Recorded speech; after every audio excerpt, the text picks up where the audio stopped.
Welcome to today's Wednesday lunch here at the Divinity School.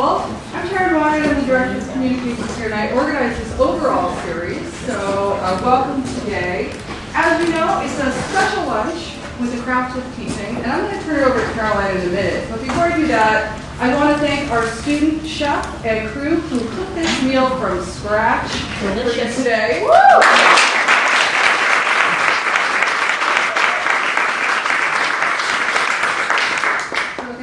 Tori, Brack, and everyone else who cooked and cleaned, and we do ask that you clean up your own station on your way out. We have garbage and we have recycling back there, and if you could also remember to take your cup back, that's helpful, and most importantly right now, turn off your noise-making items before we get started.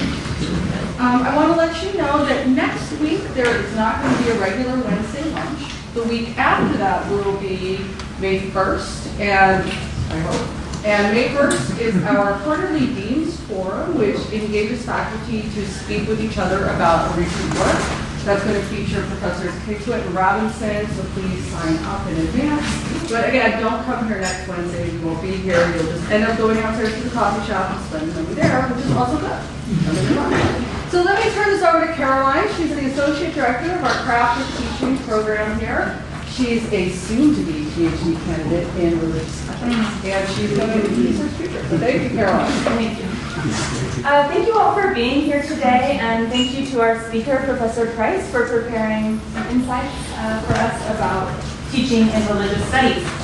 I want to just give a heads up on a few upcoming events for the Craft of Teaching, and then I'm going to pass it up to Dean Fagelson, who will introduce our speaker. So it's a tag team effort here.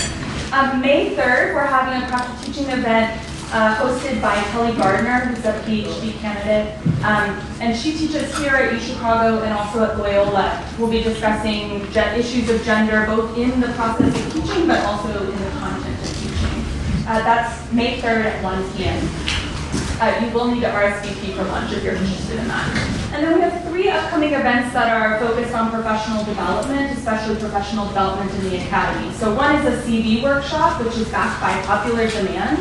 That's on May 16th with Professors Fredericks, Mitchell, and Courtney Worsima from UChicago grad. Second, we'll have an introduction to the academic job search with Professor Fredericks and Professor Chevelle on June 6th. And sort of in between those two, we're going to have an alumni panel here in the common room to discuss institutional differences and also career paths in academia.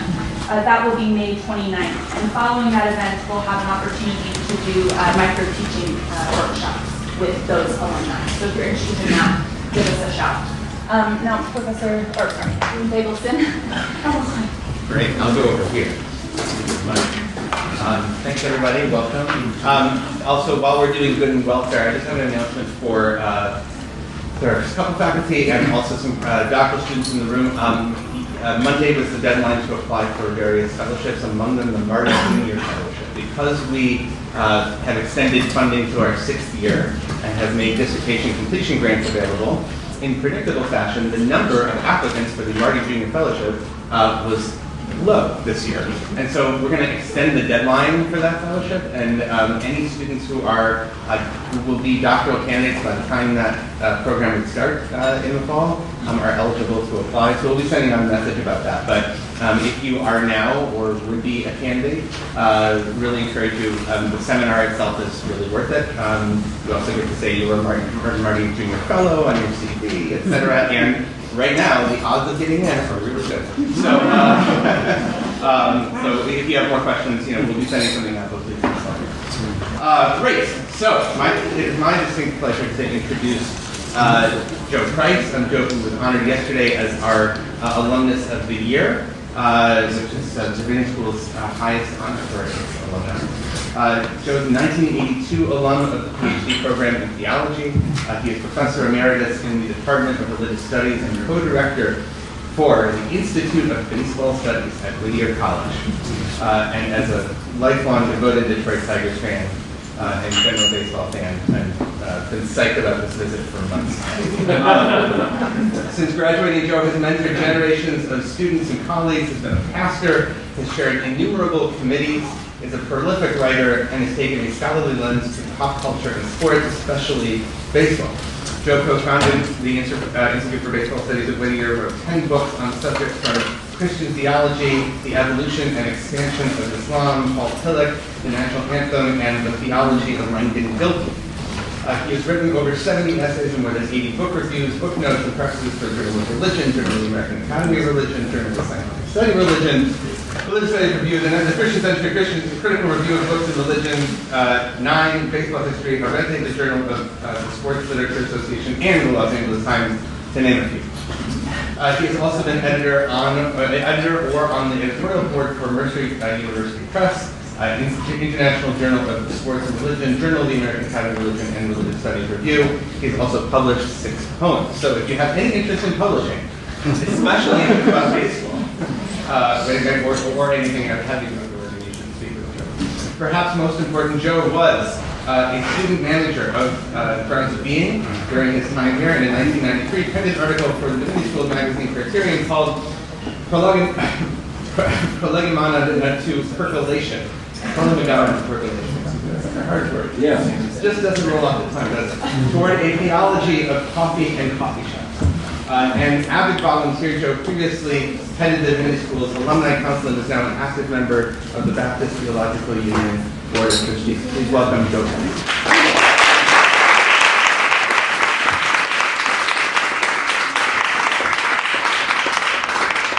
It is an absolute delight to return to Wednesday luncheons in this room where it seems like I spent decades as a student. And Wednesday luncheons were a highlight of each week.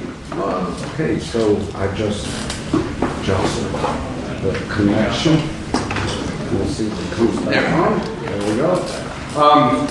I must apologize at the beginning for doing 2 things that are terrible for PowerPoint presentations slides. Number 1, these are text dense. There are more than 6 bullets per page. In fact, there are no bullets, there's just lots of text, so it's terrible. But rather than distributing 8 or 10 or 12 pages of the syllabi, these are ways, and I'll inform you. The other thing is they're JPEGs. They were scanned, and so they were converted to JPEG, which means I can't enlarge the type. So frankly, if you can't see it, please come forward. This is not, an altar call.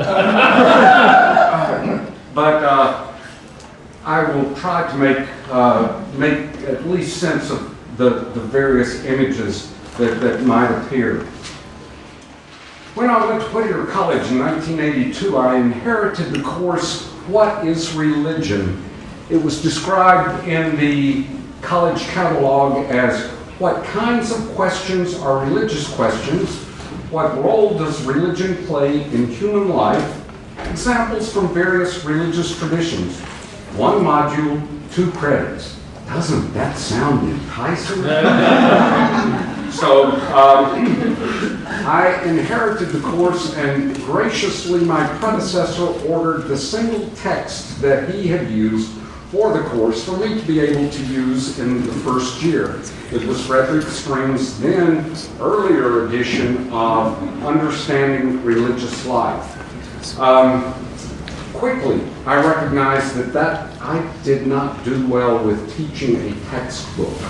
So I needed to make some changes in order to enliven the course and perhaps to add some of the University of Chicago flavor to what otherwise was a Prentice Hall paperback. So, in the next iteration of the course, taught in the spring of 1984, What is Religion? Used 4 texts. Ninian Smart's worldviews, which provided basically the conceptual foundation. Sigmund Freud's Future of an Illusion, since none of our psychology faculty thought that Freud was worth mentioning. Mircea Eliada's The Sacred and the Profane, and Tillich's Dynamics of Faith. So you can see with both Eliada and Tillich, Chicago is already beginning to inform the course, but it was still a method-oriented course that was without vigor. So I needed to do something, and my colleague in religious studies, now there are great advantages to teaching in a liberal arts college. The one thing, it's usually a small department, which means you can't cover everything. So the responsibility for making sure that a particular segment is covered is likely not to occur, so there's much more freedom. As a result, during my 35 years of teaching, I taught 35 courses, different courses. As one way to keep alive myself, and each course that I did teach, I altered regularly. So what we're going to see now is not just the transition from ways of, or from strings book to the one time that I taught the modular course, but to the development of a much more inventive course exploring religion that my colleague Glenn Yoakum and I developed for the fall of 1984. We shifted from a 2-credit course that had been offered in a 5-week session daily for an hour and a half a day. So it shifted from basically just inundating students with either Freud or Tillich or Eliade on consecutive days to a more balanced approach that was spread out through the entire semester. The course as we first taught it was to be in Monday, Wednesday, or excuse me, a Tuesday, Thursday, hour and a half time frame, so that we would have an opportunity to show longer documentaries and films. The course that we developed subsequently was, after our first teaching of it, we recognized a few changes that would need to be made, and we applied for an NEH grant and were awarded an NEH grant for the development of this particular course. It shifted from 1 book in the fall of 1982 to 4 books in the spring of 1984 to 8 books in the first iteration of the course, using Elie Wiesel's Night, Carlos Castaneda's Journey to Ixtlan, Freud's Future of an Illusion, Berger's The Sacred Canopy, Tillich's Dynamics of Faith, Mary Douglas's Natural Symbols, Eliade's The Sacred and the Profane, and Zen and the Art of Archery by Raymond Herrigel. The thing that we wanted to do was to pair up basically small texts, small, 200 pages or less, with films, and have students engage in some way a visual issue related to and related to the films themselves. The course description obviously expanded. It became rather turgid as it did so, but as you can see from the beginning of the weeks, we used such films with Elie Wiesel initially as The Chosen People, a documentary from the Long Search series, Journey to Ixtlan. We paired with the film stage play Steam Bath, Holy Ghost People, about basically snake handling cults in Appalachia, Solomon or the Madness of God. And here you see one of the problems that we encountered. Solomon or the Madness of God, the great Bruce J. Friedman play, was longer than the hour that we had for the class session. And therefore we had to split it and show the second half, as we did with Steam Bath, later in the term. And the class was 15 weeks long. At that point, Whittier has subsequently shifted to basically a 13-week semester. So we now face the issue of not only shifting days of the week, but also the number of texts or projects that might be encountered. There were also schedule changes that we found to be at various times more negotiable. I love early mornings. I'm usually freshest for teaching early morning, so I found that teaching at 8 o'clock was an advantageous time to basically weed out those who might not be interested. What I discovered, though, were two very interesting components of the students who would register for the classes. One was that commuter students were thrilled because they could arrive and find parking. The other was that the student athletes, Bigger's Division III school, the student athletes who had been up working in weight training or early morning practice were already involved in the day, having been aerobically exercised for 2 hours, and they were ready to begin study as well. And despite what might be thought about student athletes at a Division III, well, you know, that Chicago, all of the student athletes are Division III, so you know that they're certainly qualified academically, and we found that that is indeed the case for most of the student athletes at Whittier. The prompts for the various essays that we had, I've got 2 examples here, and thankfully these are legible, but we tried to engage students both in writing about their own experiences and also writing analytically about the engagement between the films and the texts. So for Eliana, we had them write about a New Year's Eve party in light of the issues related to sacred time and profane time that Eliana treats so well in the 2nd chapter of The Sacred and the Profane. And for Berger and Freud, we offered a chance to reflect on comparing them about their understandings of religion. One, what I call a psychologist, he probably was a philosopher of mind more than what would presently be called a psychologist, Freud, and Peter Berger's The Sacred Canopy, using some of the concepts. We realized that if we said compare and contrast, granted, you know that it's just compare, but when we asked the students simply to compare, meaning that also includes differences, they, for the most part, thought that that meant show how they're similar, not how they're dissimilar. So we had to use the redundant phrase, compare and contrast, in order to make sure that there would be that balance of similarity and dissimilarity in approaches to the study or the understanding of religion. By 1992, I had assumed full control of the teaching of the course in exploring religion and had made a couple of changes. And changes in terms not only of the texts, dropping Mary Douglas, whom I really liked, but frankly the students were never able to engage Mary Douglas's natural symbols. I was surprised that several were able to respond much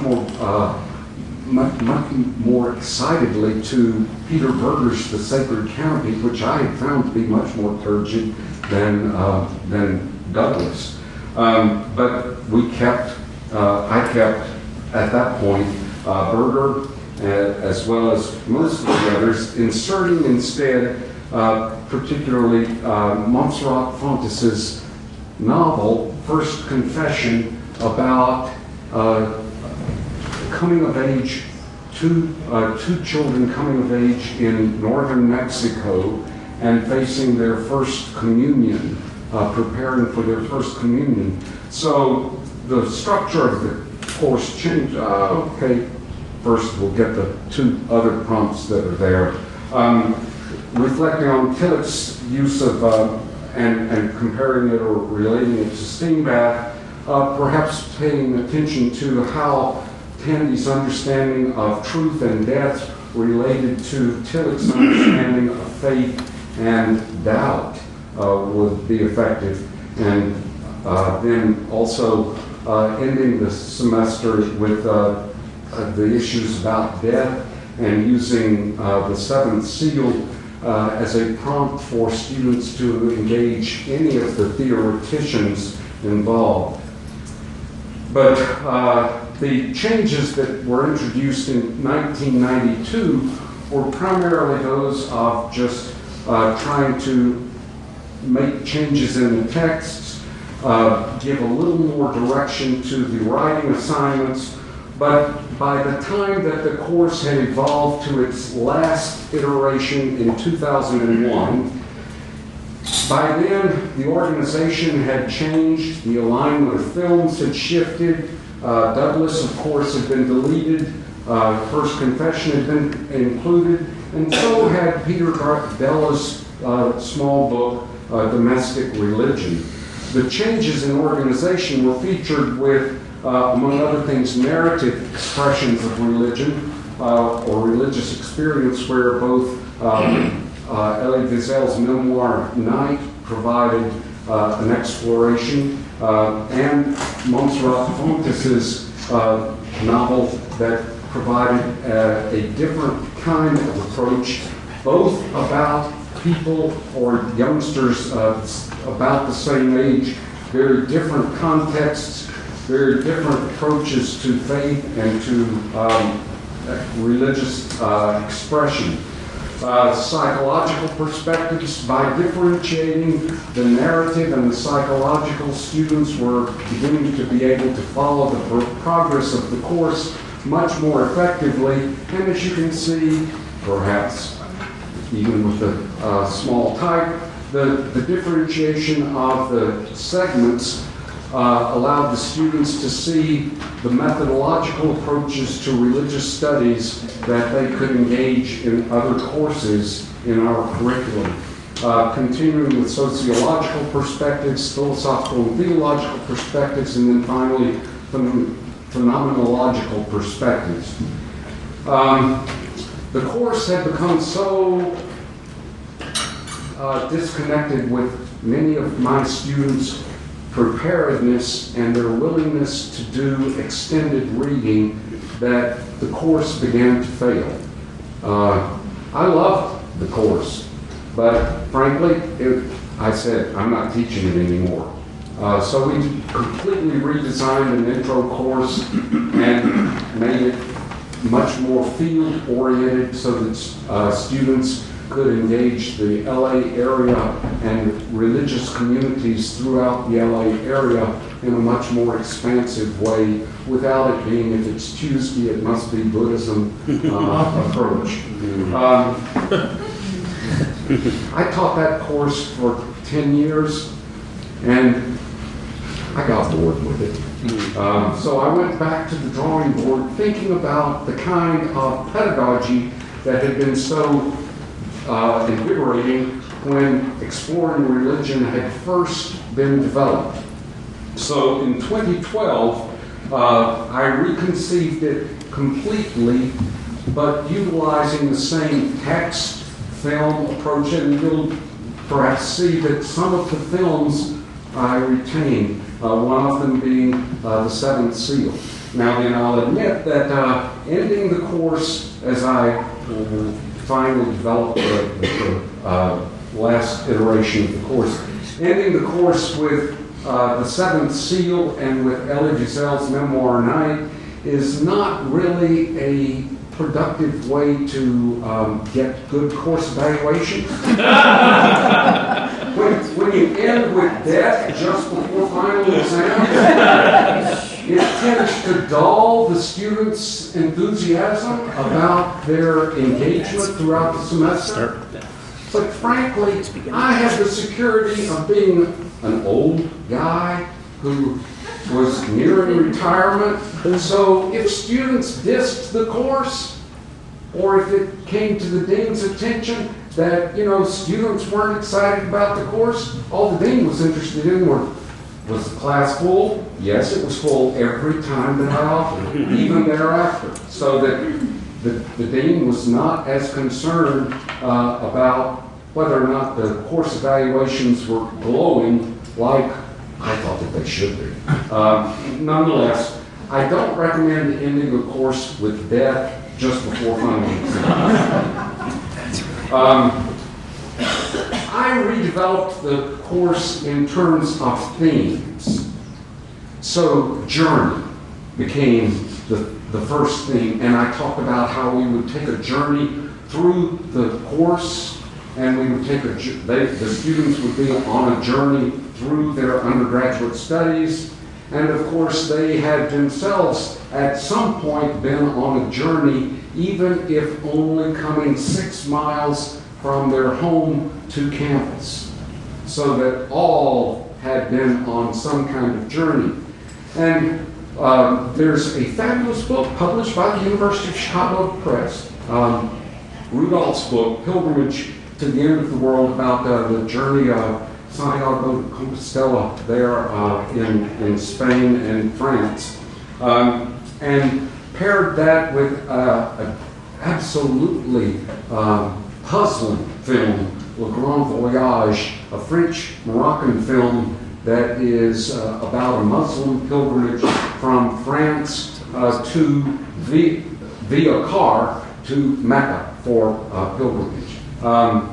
So recognizing that the film itself was potentially beyond the level of critical, even good entry critical reflection, I also offered the students a chance to, as instead prompt to describe a journey that you planned or one in which you were a reluctant participant, like the son in Le Grand Voyage, and analyze your experience in light of spiritual insights gleaned from Rudolph's book, the selection from an Encyclopedia of Religion on pilgrimage, the film, and a segment on the Muslim pilgrimage to Mecca on ABC's Nightline.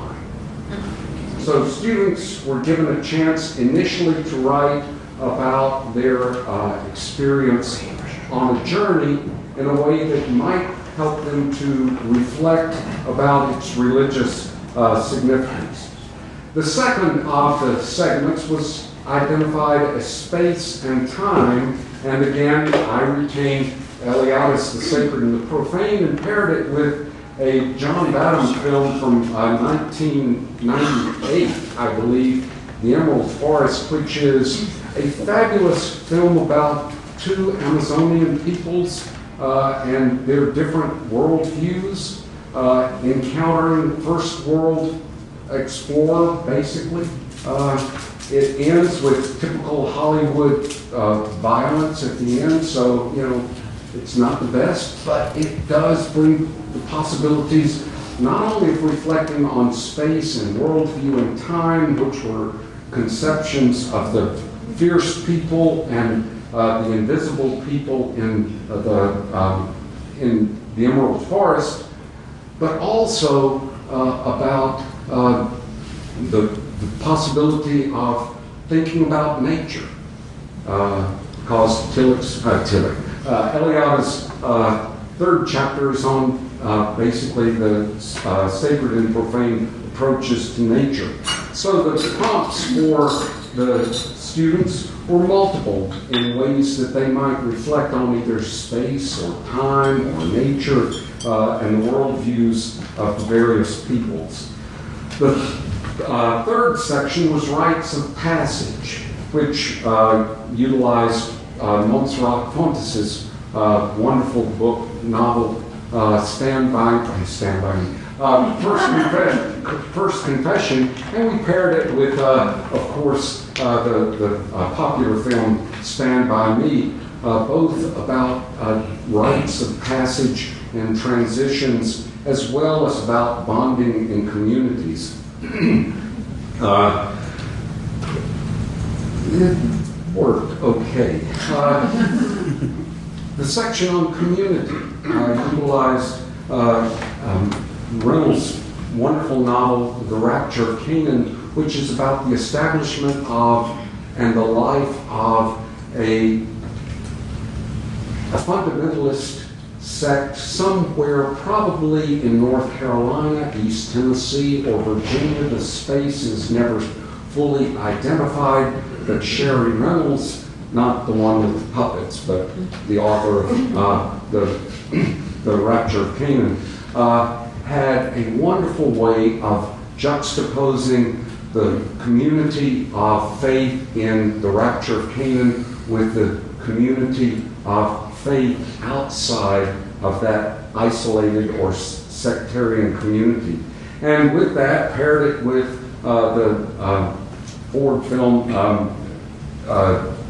Witness about the contrast between a police community and the Amish community. That seemed to work well. Food, as we've shared today, became a fourth theme to address, and I was questing for a book that would work well. I selected Field's Spirit of Food, which was a collection of 36 different authors reflecting on the spiritual value of food. Terrible text. Don't use it. I should have known better. Cascade Publishing. But paired it with Babette's Feast, which many of you perhaps have seen, engaged, responded to, reflected on. I tell you, when you begin film at 7:30 in the morning, which is another advantage of beginning the first hour of the day, because I could begin a film early and not have to break it into 2 segments. So I could tell the students that, yes, you know, we're going to start class at 7:30, that's when the film starts. The commuters and the athletes were there on time. For those who lived in the dorm, 600 feet away, they were the ones that were late. But Babette's Feast is such a distant film in terms of its language. It's black and white. It's basically its dim setting that it's rather dull at 7:30 in the morning. And Elie Wiesel's Night, as I indicated, I loved ending the course with Night and the Seventh Seal, but I don't recommend it if you're after a good course evaluation. That was in 2012 when I first taught the class. By 2016, when I finally got the course to the point that I thought that it would be what I wanted, I dropped space and time, I dropped community, and I dropped rites of passage. Instead, I substituted space and time with home, community with nature, and I just deleted rites of passage. And I replaced Spirit of Food with Thich Nhat Hanh's Savor. And that was a lucky stroke because it introduced a Buddhist perspective into the course. Elie Wiesel's Night was itself a Jewish perspective on religious experience. The comparative expressions of Eliade just are copious in terms of the references. It introduced another perspective effectively. It also, at that time, we began to be urged, if not required, to put learning objectives into the course syllabi. Now these are the learning objectives that I identified, and they're the ones that I really hope that the students would develop. To recognize how one's focus on religious matters shapes one understanding of religion. To increase appreciation for the range of religious experiences and expressions. To develop the ability to distinguish and articulate characteristics or components of religions. To strengthen the skill of raising probative questions about religious practices. And to develop the ability to discern how ordinary practices, artifacts, and places might function in religious ways. And even as I was not as directed by course evaluation, so too I was not directed by our assessment office in identifying these objectives, because almost none of these are measurable. And that's all that the assessment office really cares about. Can you measure the growth of the student from the entering to the exiting of the course. Maybe you can in math, maybe you can in chemistry. To do so in religious studies is a different matter altogether. In biblical languages, perhaps, or in various languages, but to be able to understand and expand the horizon. I was pleased if I was able to find a student in the first year and to experience that student's participation in a class in a senior year, so that I could see the maturation or growth or be able to measure it not with an Excel spreadsheet, but with watching the sophistication of the analysis that would be provided. For home, I utilized Eliada again as the portion of the sacred and the profane about sacred space and profane space, and paired it with the Chinese film, The Road Home. Worked incredibly well. And also involved in the reading was an interview with Thich Nhat Hanh about his being displaced from home while he was living in Paris. And so that also helped to inform the students. On nature, then using Eliada's third chapter on the sacred and profane nature, and pairing that with both John Muir's, spiritual writings of John Muir, providing certainly a Presbyterian-informed but spiritual approach that is not doctrinal to an understanding of the appreciation and engagement with nature. And utilizing that also with the Emerald Forest, which is about how, among other things, animism is understood as being a connection between one's spirit animal and one's own psyche or self. So that there were multiple opportunities to reflect on the spiritual and religious significance of nature. And finally, on food, Thich Nhat Hanh Savor offered a couple of fabulous opportunities. Number one of the exercises involved in the book is, or outlined in the book, is that of eating an apple. And so for class, I bought a tray of organic apples, washed them, put on a plastic glove, put them back into the tray, and had the students take the apple at the beginning of class.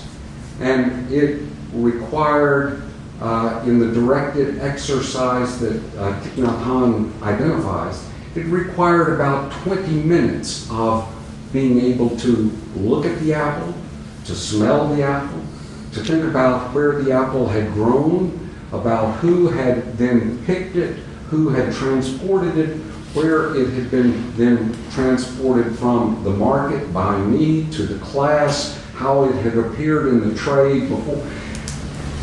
By the time the students finally got to bite into the apple, they were drooling. It was great. Maybe you ended with class with food, because that would get you better course evaluation.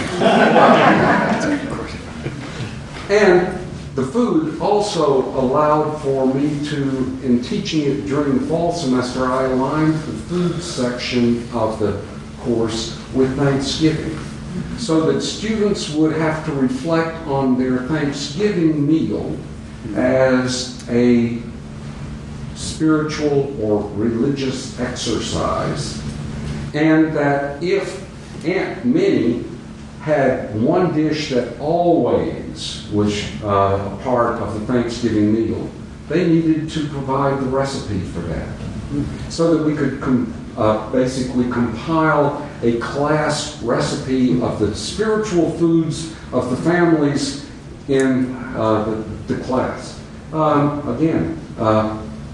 The work when it was with Thanksgiving as the the time.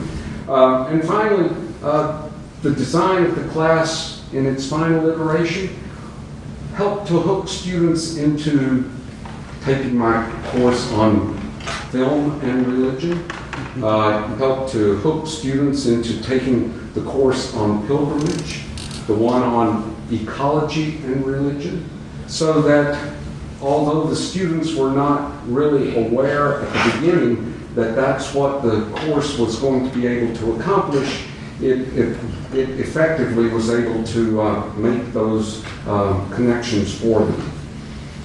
And with that, I've now been a year without teaching exploring religion, so I am delighted to be able to share some of its fun as I experienced its instruction with you today.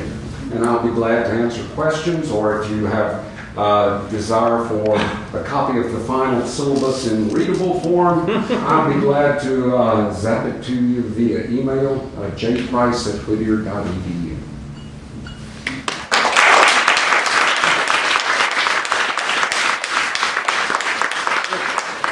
Thank you so much for this talk.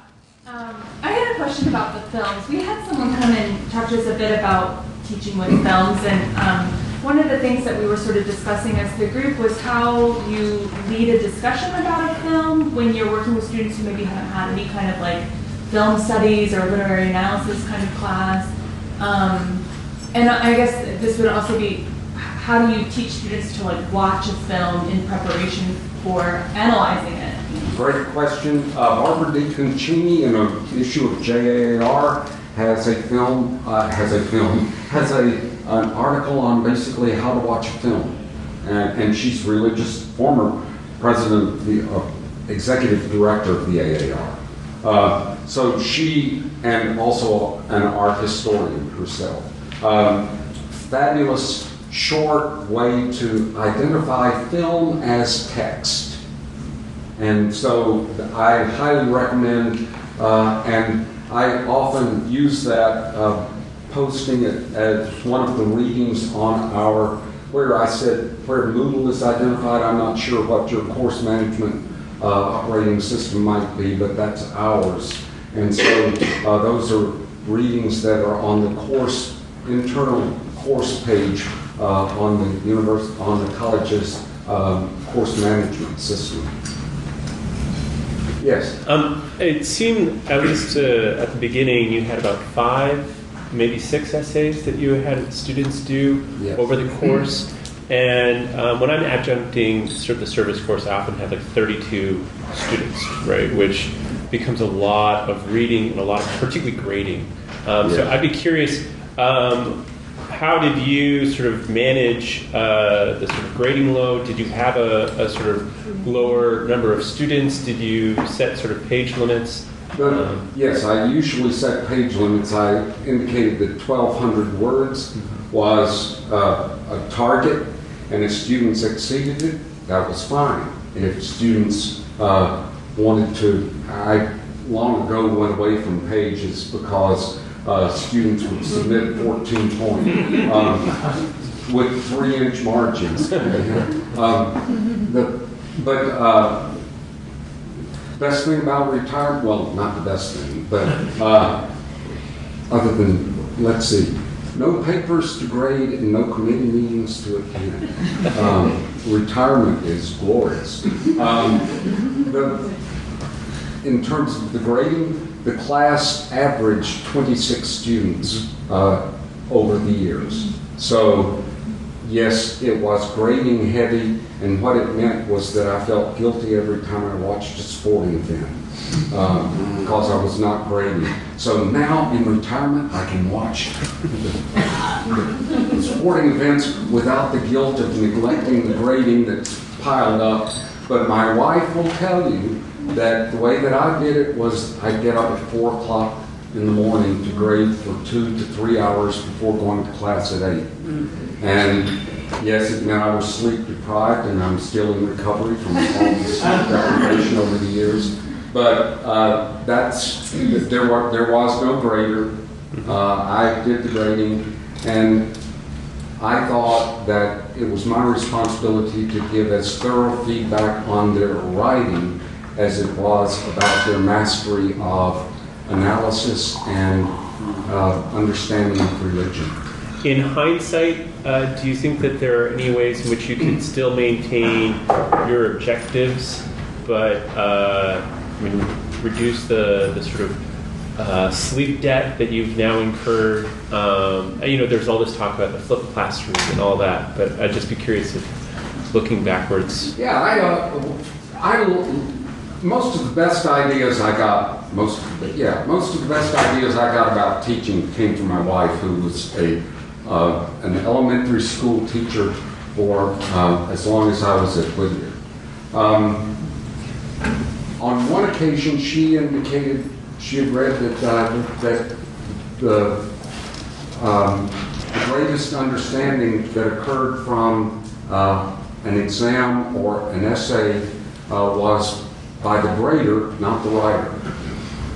So I thought, okay, for my Latin American Liberation Theology class, which only had 16 or 18 students, I will have the students write the questions, I will edit them to make them about similar difficulty, and then another student will take the exam that the student has written, and the student who wrote the exam will grade the exam written by the other student, and that will be the best learning problem. Then I had to grade the grading and the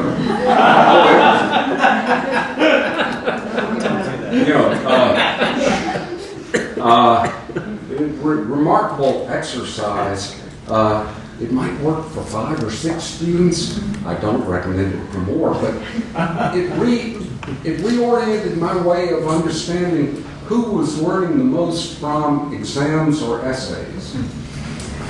And it was often me learning about the students themselves. Yes, John? In all of the versions of your course, did you ever bring in sacred texts and interpretation and pitfalls of translation? No.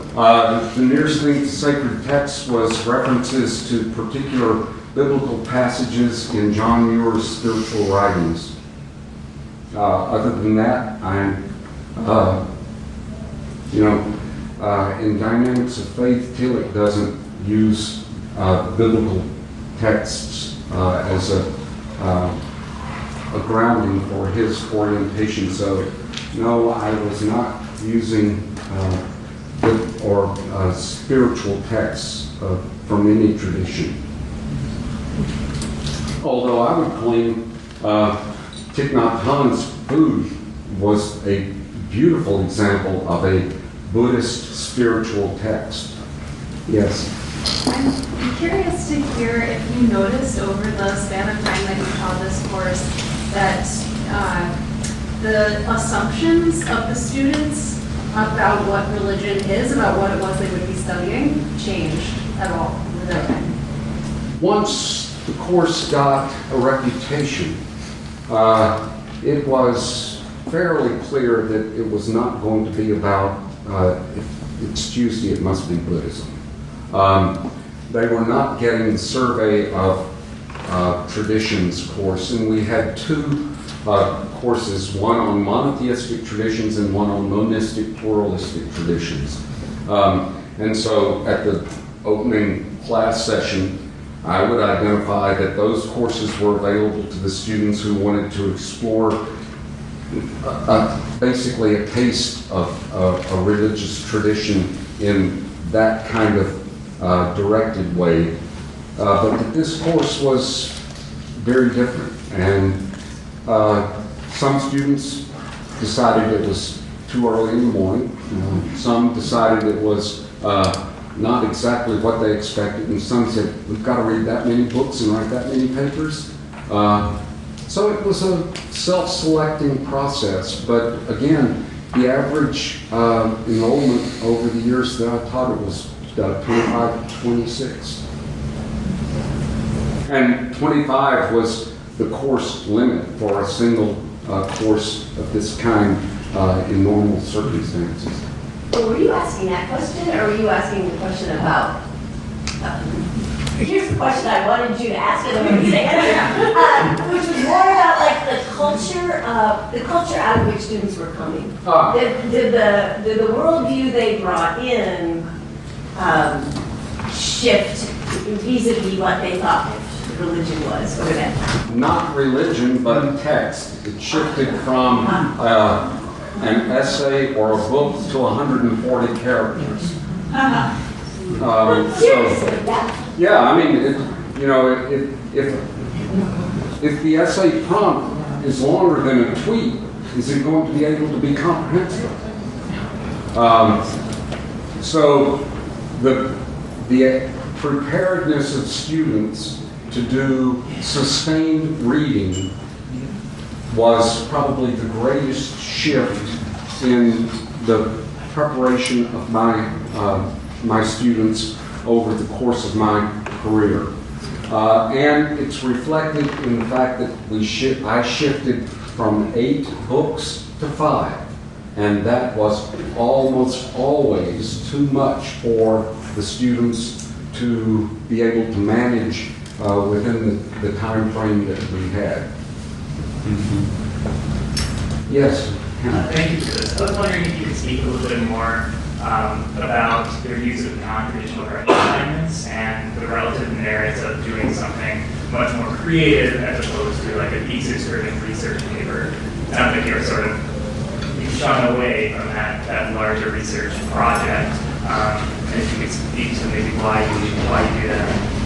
At an introductory course level, I did not think it was my responsibility to teach research methods.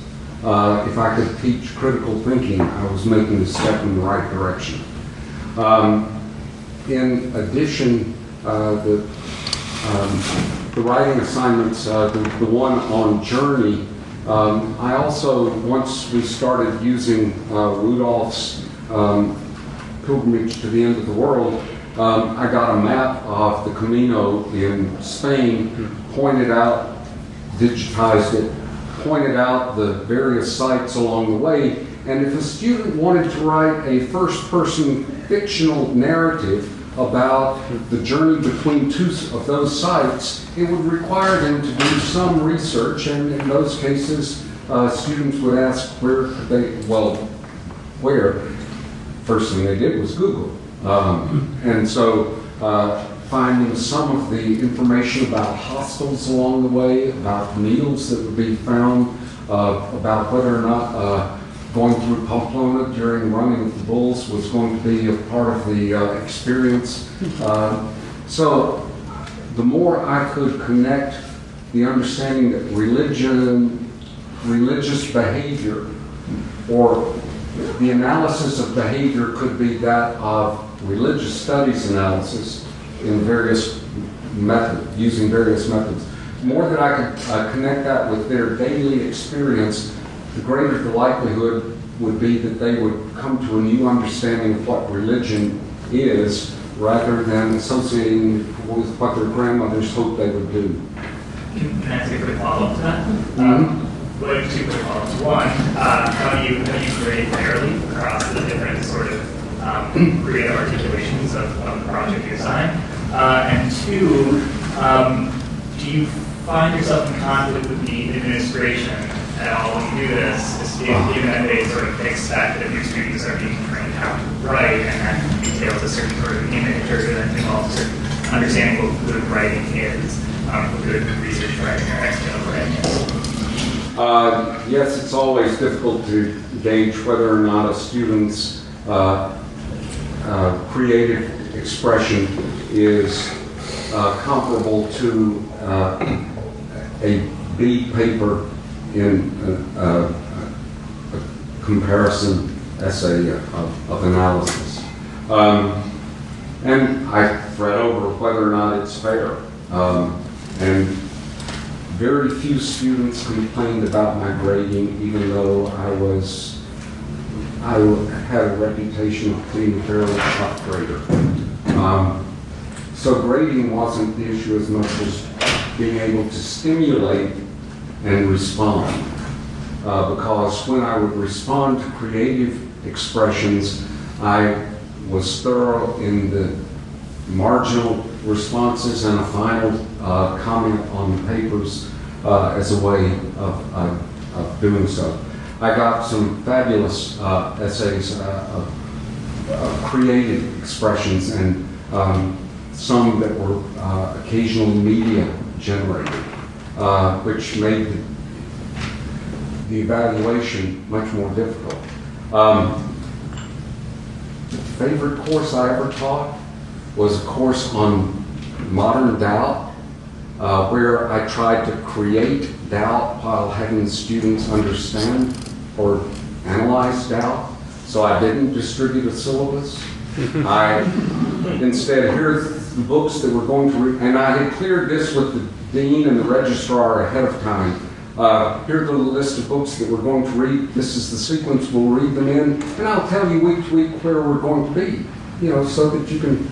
This was a self-selected group of 16 or 18 students in our special self-designed curriculum program.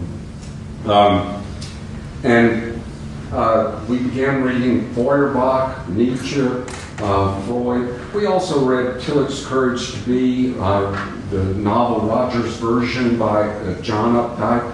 Great reading list. Okay. Halfway through the semester, one student said, "How are we being graded?" And I said, "Great idea. Let's take a quiz."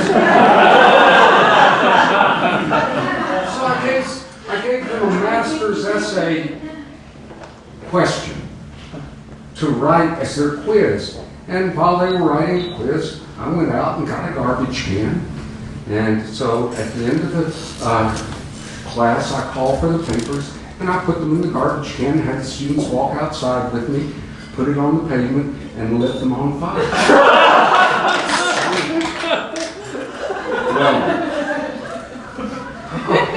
Well, about 3 or 4 weeks later, Jennifer asked again. She said, "I'm not asking for a quiz, but how are we doing?"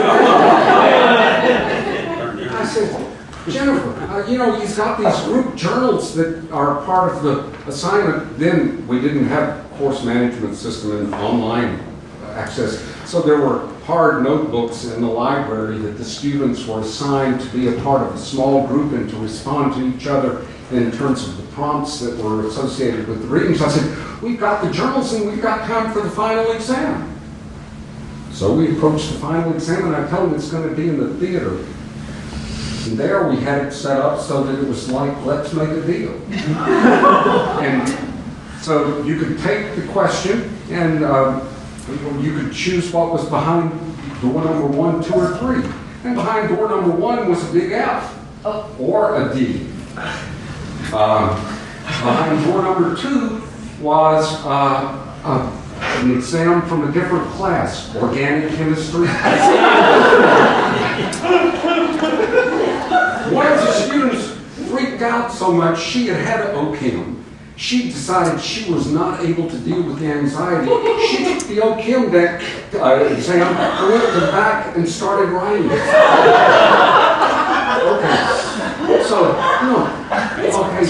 meanwhile, we were fortunate at that time to have a former game show participant and actor on staff who was emceeing this whole thing, and we were videotaping. So, we tried to make it as game show as possible. Finally, you could trade what you had gotten behind the door for what was in an envelope that would be there at that I would hand. One student, though, had the question. Ramon Aerosmith got a question where he could deliver the oral response to, and Ramon is now he was a Rhodes finalist, and presently teaching geology at Arizona State. So, he was one of those incredibly good students. Ramon stood and extemporaneously reflected on the courses, on the books, in such a way that it was absolutely fabulous. So, he beat the system that way. One student decided she would take the D that was behind it. she was concerned that she passed so that she could graduate. She had been the most marginally engaged student in the class up to that point. So the other 15 in the class, they all took the envelope. And so in the envelope, I had them wait until the class was over, the exam's over, and I said, okay, you can open it. They opened it. Inside was a blank sheet of the letterhead of the college with a carnival ticket that said 1 win. And I said, this has been a great semester. Thank you. Have a good summer. And I walked out of the room.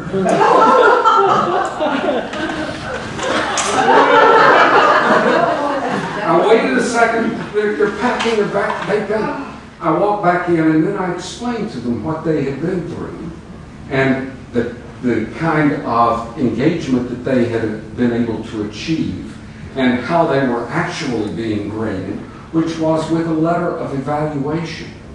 We, at that time, offered a narrative grade as an option, and so all of the students received credit for the course, plus a narrative of their success in the course, so that Jennifer, who was mad as hell that she didn't get an A out of the course, realized sometime later that every time she requested her transcript, she got an unsolicited letter of recommendation attached.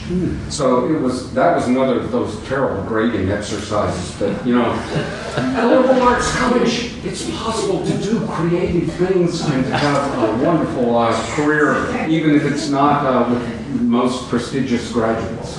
I have to know how your course evaluations work.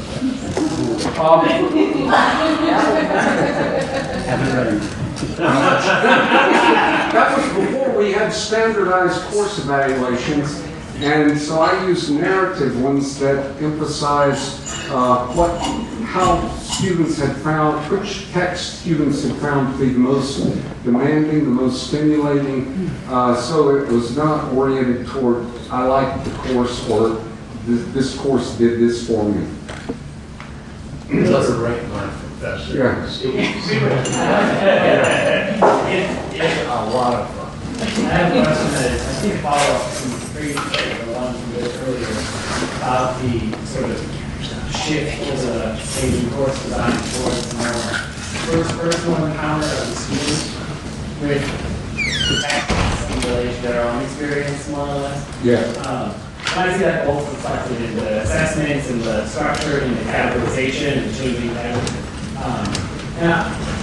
My question is whether that is, to what extent that is a function of, those decisions are a function of changing students, changing compositions of the students you found in the classroom and their preparedness, or is a thesis about a way to teach religion as such? Is thesis? It's like a thesis one can read into your syllabus. I started teaching it this way, I ended teaching it this way, and it's better to teach it, in this more first personal encounter for whatever reasons. I frankly absolutely loved the first times that we taught the exploring religion with the methodological approaches. I thought that was very Chicago-ish. The way that it ended up was much more Northwestern-ish.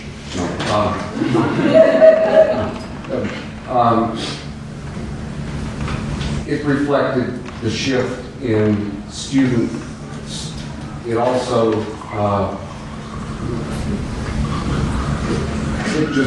it really, I teach students rather than topics or such. And so I had to respond to the students whom I was receiving. I mentioned Ramon Aerosmith. That course was taught in 1989, the Doubt course. It could not be taught today because there would be too many triggers in it. And the legal office. Yeah. So, it would be impossible. Then it was a fabulous experience for the students and for me, and they've remarked on it since. But Ramon and Pam Hill, who won a Rhodes that year, were part of the students, as well as Megan Schoberg, who was a semifinalist for a Rhodes. I never had a cluster of students like that.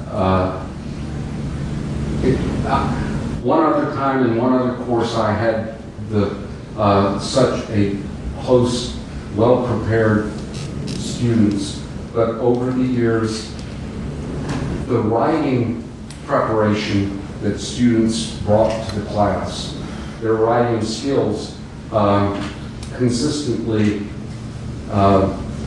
was challenging. I thank you. Again, if you have any questions or would like a copy of the syllabus, J. Price at Whittier.